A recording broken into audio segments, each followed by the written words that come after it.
Sule ogah buru-buru nikahi Santika Fauziah, takut gagal. Terungkap alasan komedian Sule belum mau menikahi kekasihnya, Santika Fauziah.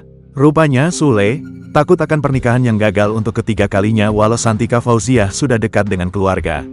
Menurut Sule, tak mudah baginya untuk menjalin rumah tangga lagi dan tak ingin terburu-buru nikahi Santika Fauziah.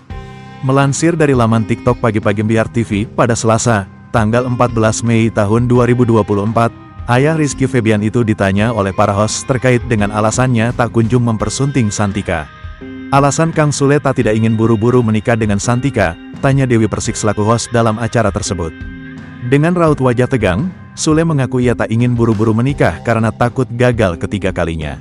Alasan saya kenapa tidak mau buru-buru karena saya tidak mau gagal lagi yang ketiga kalinya, jawab Sule. Jawaban dari ayah mertua mahal ini Raharja ini langsung disorot netizen.